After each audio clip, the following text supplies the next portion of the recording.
She like, wait, you're a filmmaker and now you're doing the pro wrestling thing. And I know you're working in the funeral business, but maybe you ought to kind of take a step back for a little while and just focus on your creativity. Because they were trying to get me to do like these Botox injections. And I'm like, no, because I don't want the temporary fix. Because spasmodic dysphonia really, from what I know, they say they don't really have a cure for it. But I do believe that our bodies can naturally heal themselves at times, though. And so when I stepped away and I eliminated the stress, and over time my voice got better. You just heard from Wade Simmons, the man that loves cinema. He's a filmmaker of almost 9 years, funeral service worker of almost 16 years, and he also trained for pro wrestling. He's a graduate of both mortuary college and film school, but mainly his motto is love and kindness, which to him are the two most richest things in the world. Wade also developed a vocal disorder called spasmodic dysphonia that was directly related to his stress, which is why I'm so excited for Wade to share his story, because it will reveal how burnout not only affects us mentally, but also resides within our body as well. So, without further ado, I'm excited to let Wade share the rest of his story.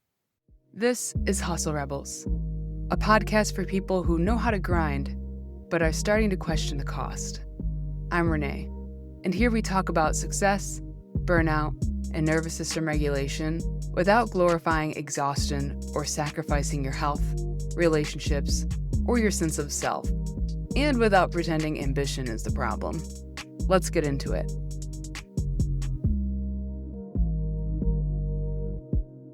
Welcome back to Hustle Rebels. Today I'm sitting down with Wade Simmons, a filmmaker of nearly a decade, a funeral service worker of over 15 years, a former pro wrestling trainee, and someone whose life experience spans both creation and grief in a way most people have never had to hold at the same time.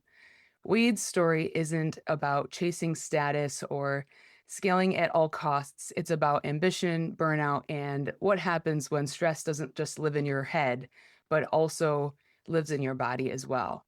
We're going to be talking about the hustle culture, identity shifts, and how Wade developed a vocal disorder directly tied to stress, forcing him to slow down, listen, and redefine what stress actually means for him. So, Wade, I'm really glad that you're here. And before we get into it, I would love for you to tell people who you are in your own words. When I'm Wade Simmons, I'm just a person that believes in sharing love and showing love to people. But I've been in the funeral business for about 16 years. Been doing the professional wrestling thing, kind of dibbling dabbling that a little bit. I've been a part of it for about 6 years now, but I trained for 2 years. And then I've just been doing stuff in film for about 9, but went to college for mortuary science and film. But that is not who I am. I'm just a man that loves to share love and show love more than anything because careers don't make you who you are, you know? Yeah. I love that. Now, you've lived in worlds that don't typically overlap, film, funeral service, wrestling. How did those paths all come together for you? Well, actually, it really starts with childhood because I was always a big fan of like wrestling. I used to love movies like watching Star Wars and Spike Lee and George Lucas are two of my favorite filmmakers. But I kind of drew inspiration from them. And then as far as being a funeral director, I went to a lot of funerals. And then when I was a child, I like drowned kind of like literally. And it was like I don't want to say like I left my body or anything, but I believe as a child I saw some pretty unusual things. And that let me know two things. Like one is that God is real and that it's another realm that we can't see. But after that, I'm just like, I think I want to be a funeral director. And so I pursued my passion of being a funeral director in high school. My teacher, Miss Anderson, she called the local funeral director and said, I got a young man that wants to work in the business. And he told me to come. And so I volunteered and I ended up working there for about 13 years. This is kind of like in between the time when I went to school for it. But yeah, I'm always been passionate about what I do. But I think that as a child, you understand having a dream. But when you become an adult, you understand that a lot of times things are not, it's a lot more to things than what you see, you know? Right.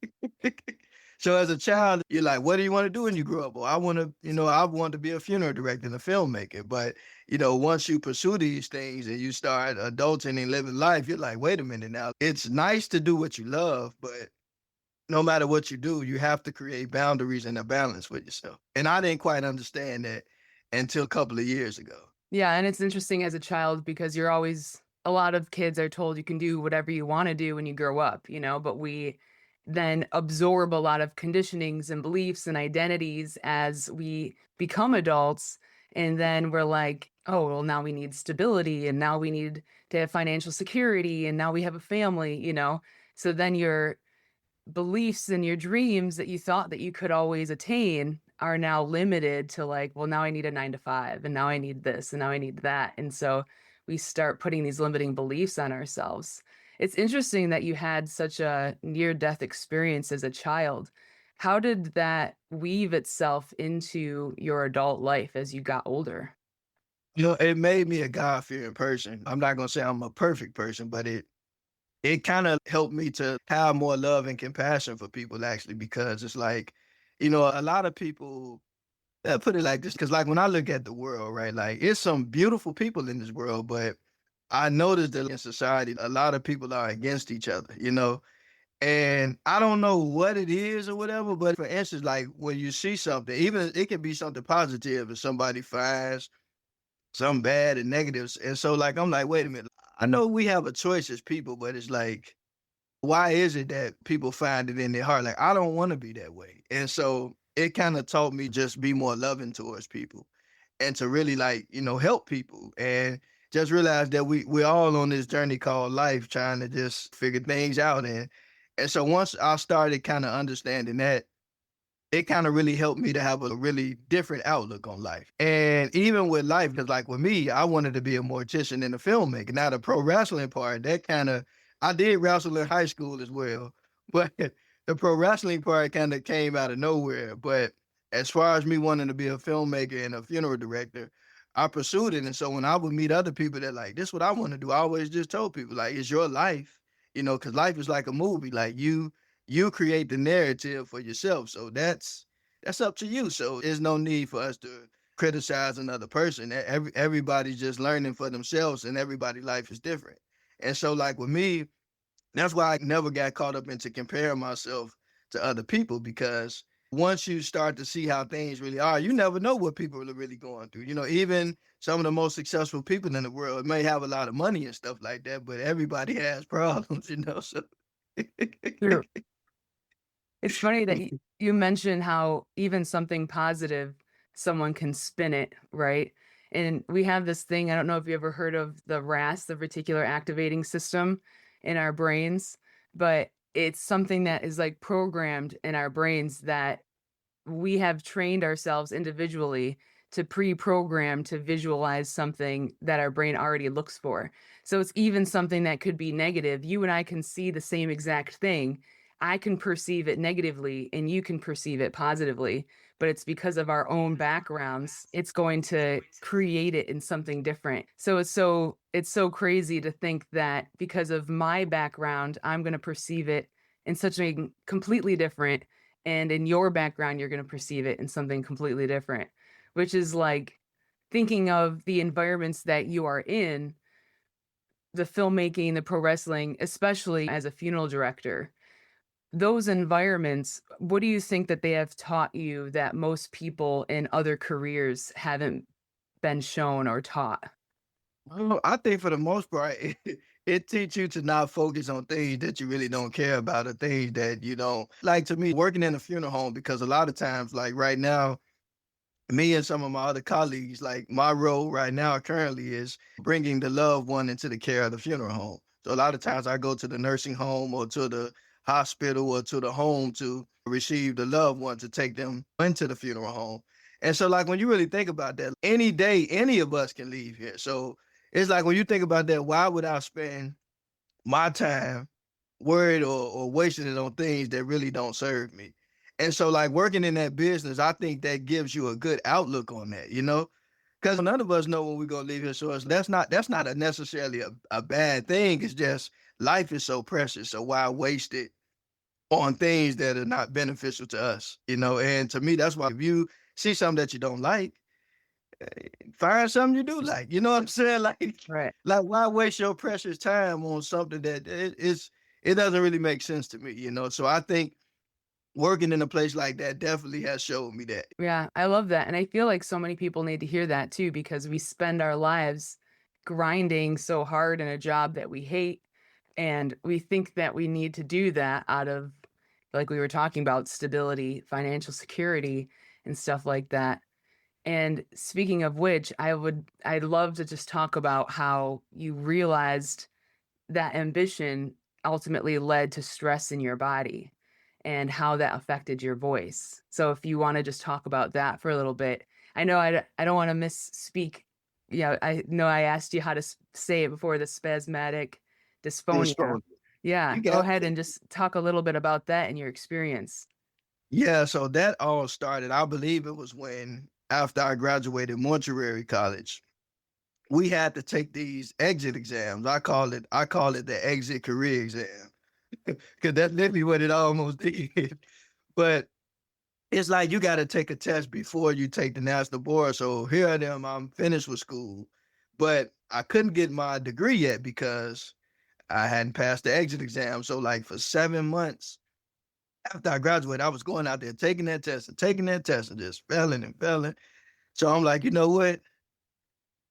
I done went to school and paid my money. And if I don't get this degree or whatever, it's like I wasted my money. So now I got to do something. So I was already kind of having stress from that. So because I was already working in the funeral business before I went to school. So, but it's kind of like, here it is. This is what I want to do. But it's like I'm stuck because I can't go forward without this. So I'm Right. like, but I'm going to go to film school. So I went right to film school 7 months after trying to pass the test. And this the funny part about it. I ended up passing the funeral director part of the test, the art section, right when I went to film school. Of It's course. crazy because the owner of the funeral home was like, why would you go back to school and you ain't even took care of this? I said, time don't wait on nobody, as we can see, right? So I ended up enrolling in film school. And so while that time was I was going to school and working, but at the same time, it's like just life stress and all this stuff. And then I noticed my voice started changing. And a lot of and the crazy thing about it was I didn't really notice it at first, but then I noticed like what the world going on with my voice? Like when I talk, I would sound like a old man, like it was weird. My voice was strained really bad. And people like, what's going on? You need to get that checked out. So for a while I just thought it was normal, man. So I finally started doing some research and I'm like, let me just go on to the doctor. So they sent me to a specialist to check me for throat cancer. Thank God it wasn't throat cancer. And they're like, well, your vocal cords, maybe a little tighter or whatever, but we don't see anything. So I went to another person. And then, like I said, but it took me doing my own research as well. So eventually, my doctor was telling me about her grandmother would have when she would get anxious or whatever, her voice would just change. And so I noticed something. It was a pattern. When I was at the funeral home working, and it got a little stressful sometimes. And I noticed that when I would get to work, my voice would strain really bad, or I get stressed. And I'm like, okay, I'm seeing the pattern now. But when I'm happy and uplifted, my voice was normal. And it's crazy because some people thought I was like faking it because they like, you just playing. I'm like, no, this is like what? And look, I'm a man that like women. What man you think gonna want to sound like this to the ladies, right? They So I wouldn't was be real, faking that. yeah. So at that time, I'm like, look, no. So eventually, when I went to my voice therapist, we was doing like these exercises, drinking water and singing and having a little fun. And she's like, wait, you're a filmmaker and now you're doing the pro wrestling thing. And I know you're working in the funeral business, but maybe you ought to kind of take a step back for a little while and just focus on your creativity and do what you got to do. And because they were trying to get me to do like these Botox injections, and I'm like, no, because I don't want the temporary fix. Because spasmodic dysphonia, really, from what I know, they say they don't really have a cure for it, which I don't know. They say a lot of things, right? But I do believe that our bodies can naturally heal themselves at times, though. And so when I stepped away and I eliminated the stress, my voice got better. And I noticed that. When I made the decision to leave the funeral home full time, I left the funeral home. I was going back and forth between Missouri in Illinois at the time. And then I was doing a lot of traveling, went to Arizona, kept going to California and just trying to get some things together. And over time, my voice got better. And so once my funeral directing and embalming intern license finally came, I decided that instead of me going back into the funeral business full time, that I would just do it part time. And so when I started doing it part time and I got my license, I started really enjoying what I was doing more because I started doing it with a balance. And so I learned that you got to take time to take care of yourself because we need these vessels to live in this world, right? So you got to take care of your body, and it's you got to have love for other people as well, but you also got to take care of yourself. And so once I kind of learned that, it helped me to have a better balance. Yeah. That's so crazy. And a lot of people don't realize too that stress manifests in your body. And we go straight to those Western medicine type things. We listen to the doctor because we think that they know what's best, and we take those Botox injections because it's that Band-Aid fix. But Yeah. I know in my burnout experience, there was a lot of signs leading up to the point where my body started to fail before that. In hindsight, for you, looking back, were there some signs that were leading up to before it started to affect your voice? I noticed that I was kind of getting a little frustrated and I started kind of feeling stuck because again, when you have this thing that you want to do and then you go to school and all this stuff, like people really don't think about this because this actually happened to one of my former high school classmates where he went to school to be a barber. And like me, I was also labeled with a learning disability. That's another subject, but and there was another student who I believe he was in school to be I don't know if he was going to like barber college or something like that. And he kept trying to pass the test and couldn't. And he ended up committing suicide. Oh, wow. And I think that a lot of people don't understand. Like a lot of people actually deal with that because we're taught to go to school, get an education, hope you get a better job. But life, as they say, life be life for everybody. You know what I'm saying? Like that's the term they use nowadays. But like I say, it don't really matter what you have in life. You gotta, no matter what situation you're in, you gotta have peace in your heart and in your mind because that's the first thing because all these other things don't matter if you don't have that. And so I think that people have to create boundaries for themselves because sometimes just trying to be a go-getter, you gotta take care of yourself because we're taught that, yeah, you gotta get up and but sometimes you gotta slow down at times. And you gotta really look at things because if we're not paying attention to certain things, that's how people health start declining.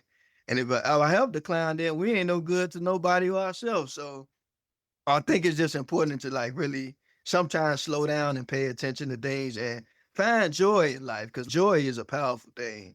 And so once I started focusing more on not doing it the way that other people think I should do things, I started doing it as Frank Sinatra said, I started doing it my way. And I think it works a lot better for me to be honest with you. Yeah, I love that. And I think too that people don't realize the pressure that people have internally. If you're consistently failing that exam or failing school, that builds up a lot of pressure. And especially if you're conditioned to believe that that equals failure, right? If you're Mhm. constantly failing, you think in our heads, it's just an exam, it's just an exam, it's just an exam. But if you equate that worth to failure, then you're failing as a human, you're failing as a person, you're failing as a husband, as a wife, as a son. And when you lose that worth that's tied to productivity as hustles, as we are hustle rebels, hustle people, it leads to something as catastrophic as potentially suicide or something like that. And we can't, we just don't know what someone is internally struggling with. So, Sure. thinking of something like that and the stress that you endured, and then you realizing this is related to stress, I need to take a step back. How did it change the way that you relate productivity, identity, or your worth? It taught me to just focus on being me and just having joy because I think that what people have to understand that all of us are what we are for whatever reason. And things do work out, but I think that what a lot of people have to realize is that you don't have to just do one thing. And you don't have to do everything the way that people think you should do it because your story is not their story. Like with me, I didn't even pass both tests until after I graduated film school. It's weird because once I graduated from, I completed film school and graduated. This is, I kid you not. I had a dream because I do a lot of praying and talking to God a lot. But I was praying for years, and one day when I wasn't thinking about the test, I had a dream that I passed the science part of the funeral director. And this was after I finished film school. And then when I wasn't thinking about it and I had that dream, I went out there, I'm like, okay, God, I'm gonna just trust you today. And I went out there and I passed it. It's very strange, like how I feel like how that's when it works the most. yeah, but one thing I have learned is that everything doesn't have to happen right when we want it to. And I learned that success is not a destination, it's a journey because how many times have we seen people who had a lot of things in life and then they lost it? And so to me, success is not defined by just things. It's to me, it's more about the journey. And I had a good friend, John, in pro wrestling. He used to always say, because we would always ask each other, what do you want to do? Like, you want to try out for WWE or TNA or AEW? And my friend John would just say, you know what? I'm enjoying the journey. I'm not really worried about the destination. And I like when he would say that. And like ever since he said that, I just borrowed that quote from him. And I know he got that from, some other great source. But I believe that's so true about success. Like we make it more about a destination of reaching these pinnacles of I got this, but it's more than things. It's joy. It's just being able to wake up every day and just have peace. And I'm doing what I love. I may not have everything that I think I should have, but then what people don't realize with this hustle culture is that when you get so many things, now you got to work overly hard to keep the stuff. So I think that to me, there's nothing wrong with being wealthy and there's nothing wrong with living a night. Cause I do a lot of traveling. Like I love traveling, but to me, I just learned to not be so materialistic and to not compare myself to anybody else because my story is not the next person's story. Their story is not my story. So to me, I live by this saying that everybody is somebody.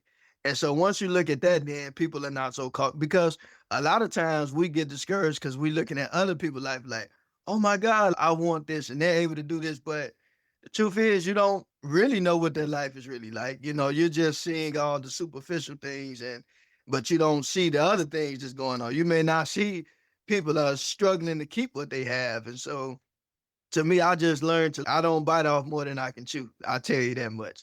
That's one thing I learned. Like I'm gonna do what I'm comfortable with doing, and I'm gonna do it the way that I like to do it or the way that I believe my Heavenly Father gives me to do it. But other than that, I'm not gonna kill myself trying to keep things, because people can have things, but do you have joy and peace? I've had money in my pocket. I've had no money. I've been on both sides of the fence. I think you gotta just have love for other people and love for yourself and just not to me not be so materialistic. And if you can free yourself from that, I think that a lot of more people probably will find more joy in life because it's not about just seeing myself happy. I like to see everybody happy. I don't have to know a person to be kind to them. I just like seeing everybody happy. I'm not the type of guy that just, oh, I wish success. Like, no, like I wish success on everybody, but I would tell everybody that success is more than things because okay, you buy things and then what? It's just about enjoying the journey. Right. I always think of it as abundance. You're entitled to the abundance of everything, and it's how you always or utilizing it in your resources and everything. But you had mentioned how you never know people are struggling, and I think about how social media has shifted that in so many ways in the facade, and you have no idea what's going on behind the social media and what people are struggling with. But it's also interesting to think if someone is listening and feels the stress in their body, but they keep pushing anyway, and they keep thinking that they need to get that next step for that money, and their body is just slowly failing. What do you want them to hear right now? But you gotta be here to make the money, don't you? True. So you gotta take care of yourself because you have to listen to your body because that's important. And I learned that, I get it because people have children and families and I get it. But you gotta, if you really want to be there for your family and stuff, you gotta take care of yourself and just learn to have boundaries. If we learn, I'm not gonna say you, but if, as people, I learn for myself to have boundaries. And so it's okay to do nice things for yourself and want more for yourself, but you have to do it with a balance. Because again, trying to do things the way that everybody else tell you should and stuff, sometimes that don't even work. Right. And don't get me wrong, people can share their journey with you, but everybody's journey is different, you know. And so I'm like, hey, you just gotta have your own journey and just listen to your God given intuition and just trust your instincts, but listen to your body because your health is important as well. Yeah, I love that. I listen to this guy, David Bayer, and he has great podcasts, but he talks about following the hunches all the time. And basically, what you yourself feel like you need to do, your intuition and your gut. And it's really mind boggling how much it can be vastly different from what the conditioning of the society is telling you to do. And even down to like, I'm starting my own business and trying to figure out, I have never considered myself a businesswoman or a CEO or entrepreneur or anything of that nature. So going into this role has been really different for me. And so I've been trying to do like marketing techniques and following the people that are the, professionals in the field, but it just never seems to work. And so finally, when I'm just like, you know what, just follow the hunches, like do what I feel like I should be doing and what my own voice is. And it's interesting how much more effective that is when you start finally aligning with what you feel like you should be doing, even though it might be so different than what the professionals might be telling you to do, because they're selling you something. They're trying to sell you based off of whatever they think is what's going to work. And it's just the cookie cutter shit that they want you to follow. But when you're actually aligning with what you want to do, it's just falling in line with everything. It's your own voice with your own business, and people can smell the authenticity. It's not like you're faking it to make it with whatever someone else wants you to do. But it's not someone else's voice either. And I think that's the biggest thing. And we have to gain the confidence to do it your way, like what you were saying with Frank Sinatra. I did it my way. And it's okay to do it your way if it looks so much different than what someone else did. And I also love how you talk about it being a journey instead of a destination. I heard this one story about POWs and people being, kidnapped in other countries and stuff. And they did a study about people who either survived and were kind of messed up in the head or didn't survive, and the people who did survive and were not as, messed up.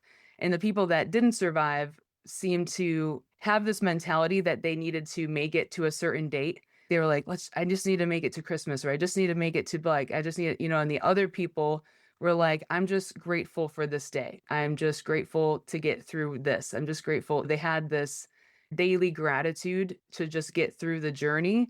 And as dark as that is, it is interesting to see how our brain just needs to have a journey instead of a destination, because when you view something as a destination, it's like an ultimatum in some way. And then once you reach that destination, what do? Your brain is like, I need something else to achieve. And then you're constantly chasing something. So it's interesting to view it like that. So what do you feel like is so dangerous about viewing something as like a destination as opposed to a journey in this hustle culture, as people are just constantly achieving and constantly chasing? Because life is always going to be filled with different circumstances. And so a lot of times it's a saying, like I live by this saying too, to enjoy where you are for where you're going. And what I mean when I say that is we don't know what the next few days are gonna bring forth for the next year, but I learned to take life one day at a time. And I think that it's important to just enjoy because again, we don't know who gonna not be with us or if we gonna be there. So like to me, Right. it's just being present. It's all about being in that present moment because the present is what really matters more than anything. Because a lot of times we think about the past and we always looking for the future, but it's just taking life that God give us every day, just enjoying this moment that we have now and just being thankful for it and just making the most of it. Because a lot of times people feel like, oh, when I get this, we're gonna be straight. But we don't know what's coming down the road later in life. So a lot of time having things don't always stop certain situations from happening. You know what I'm saying? It can make certain things better for you in a sense, but it's other things in the world that may come up. So it's Right. just taking life one day at a time. And I don't say that it's like gloom and doom or nothing, but I just say that it's being a realist in life that you just got to be thankful for every day and just take life one day at a time. Because like I think about, was it last what 20 what 20 was it, well, we're in 2026 now, like I'm getting mixed up. But in 2024, my grandfather, because I was living between Illinois and Missouri, so I was coming back to the Chicago area, then going back to the St. Louis area and all that good stuff. And I noticed something around that time when I wasn't here home in Chicago, when I would be at the residence in Missouri, for some reason, when I was taking a step back and just reflecting on life, I had a lot of more peace there, to be honest with you. I never pictured myself ever living in Missouri, but for whatever reason, but I noticed that it kind of gave me a little more time to kind of focus and really reevaluate life. But at the same time, this was around Christmas time in 2024. My grandfather, he was 86 years old, still going to work. But he ended up he was driving somewhere and he got lost. And then we were already kind of noticing some things, but he did not want to quit working. So, thankfully we was able to locate him and everything. And after that, it's like, no, you got to stop working. That's it. And so then once he stopped working, he stopped eating. And I think he might have got a little depressed, possibly. And I can understand that because look, he 86 years old. He's been working since he was a child and everything. And he had a good life because he lived all over the world. He lived in like a lot of places. New York, he was in Florida, he was in the military in the war and stuff like that. But I noticed when he got sick and he was in the hospital while I was in Missouri, I'm like, okay, now I done spent a couple of months up here. I need to go back to Chicago because my grandmother needs help with my grandfather. And so that Christmas, my grandfather was in the hospital and I went up there and I was just thinking in my mind, like, you know what? This is not a place that I want to be on this Christmas, but you never know. And so my grandfather ended up transitioning in January, I think January 2nd of 2025. And so I said all that to say that it's a lot of things that I've been able to accomplish, but my grandfather's no longer here. You know what I'm saying? It's like, so we have to be very present because money is only a tool for this life to take care of whatever necessities we have. And that's just the way it is. But I think that we have to stop defining ourselves by job titles and how much we have or don't have because all that is nothing if you ain't got no peace of mind, and if you don't know how to treat people. And then, like I say, we can't take this stuff with us when we leave. I ain't never seen nobody take no money with them. I'm being honest with you. A family may fight over the money. People will fight over property and titles and clothing and all that good stuff. But so to me, it's more the most important thing is just being thankful for this journey in life. And life is not easy, but I think that if more people show more love and kindness and more willingness to help one another, then we can help ease each other burdens a little more. We can't solve everybody's problem, but I think one of the biggest problems in this world is greed. That's another subject, but you know, Right. that's a subject for another day. But there are things that we can do to help one another, but not everybody has that same concept of life. And then too, you have another problem is that when you find people that will help, sometimes everybody's not genuine. So it's a heart condition. It starts with just keeping your heart and your mind in the right place. And I think if people do that, then they're the richest people in the world, regardless of how much a person has or don't have. You know? Right. I mean, if money cured happiness, everyone that was million and billionaires would be the happiest people in the world, right? Yeah. I put it like this, like, there's nothing wrong with having wealth, but if you do have wealth, just use it wisely. And like me, I just have a heart for people. I'm not gonna say that I'm a perfect person, but I really do care about people. There's a lot of things in this world that I do question because as humanity, we are intelligent beings and the world don't have to be the way that it is, but because of people's choice, and we don't always make good choices. That's all of us to be honest with you. But I think if we have more love in our heart for one another, then we would probably see things a little bit differently. Yeah. Ain't that the truth? Well, if someone is listening who feels burned out or disappointed with where they are in their life right now, what perspective do you wish that you had sooner in your life that you could relay to them? I wish I would have known that a lot of things, especially in show business, is more an illusion than reality. And what I mean is that sometimes, especially being a person that works in the media, because I've been doing this for about 9 years now, sometimes you think that you have to do things a certain way, but you realize that just being yourself and being unique, that's the best you can do because everything is not what we think it is. Sometimes things look a certain way, but it may not be that way. So that's why with me, I try to be more transparent with people about my journey. I'm not saying I got all the money in the world. I mean, I'm not doing bad, you know what I'm saying? But I could be doing better. But there's any of us, right? But I think at the end of the day, it's like you don't have to live up to anybody else's standards. I think that you have to create the life that you want to live, but also just take it easy and don't worry so much about trying to portray this image to other people because it's not about, to me, show business is about image, but just be you. Like a lot of stuff don't matter as much as we think it do. We're all human beings. We all have good days. We all have bad days. We have wild hair days. We may have days where our skin dry. I know me, my lips be dry sometimes. I'm aware of it, but it's life with people. We don't always be well put together every day. But that's the way sometimes people try to make it. We're human and we just here living this journey. And like I said, more people worry about the outer appearance, but to me, how you treat people and what you think about other people, to me, is more valuable than just the outer appearance. I think sometimes we worry about the wrong thing. Yeah, the truth. And a lot of the times it's in our head, right? A lot of the times we're thinking that someone is thinking something about us, and in reality, they're probably thinking about their grocery list for the day, and they have no idea. They're not even thinking about us at all. It's Yeah. a lot of And the that, times it's all about perspective. and I always tell people this too. Don't compare yourself to anybody because you are the person God made you. You are unique. You are wonderful. You are you. So you don't have to be trying to mimic anybody else because that's what makes us who we are, is that all of us are us. So no need to try to be like nobody else. And again, I think that if more people were more transparent about the journey, then people wouldn't be so worried about trying to get to the destination. They would be focusing on enjoying the journey. Because, like you said, a lot of times when you get to a certain place, it's not what is a place without being around people that you love and care about. And for me, I care about everybody. So, me, I like seeing people happy. So, what good is it to focus on the destination and the people I care about are not there? So, I'll just live and enjoy the moment. Well, I feel like that's a great place to wrap up. It's a great sentiment.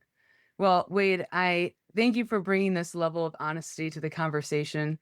And conversation like this really do matter. And I feel like people really need to hear this level of joy and gratitude, especially in a culture that rewards silence over this endurance and health and truth.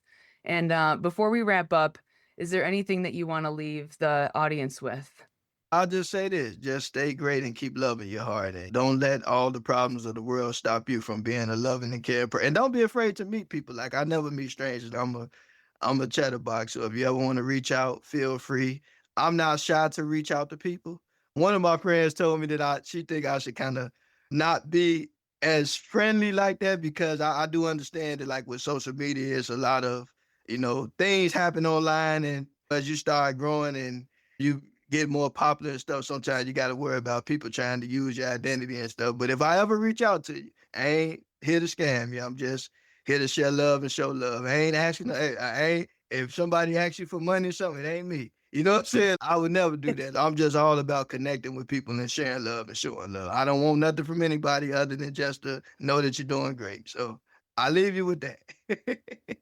Speaking of which, for people who want to follow or work with you or connect with you, where can they go to find you? You can reach me on Instagram, Wade Jedi 99, or you can reach me on Facebook, Wade Simmons. And if you want to check out my film work, it's on Vimeo, Wade Filmmaker 777. Look, you don't have to if you want to. Look, I don't beg anybody. Look, you don't have to. Your thoughts and prayers are more than enough. But just stay great and stay amazing.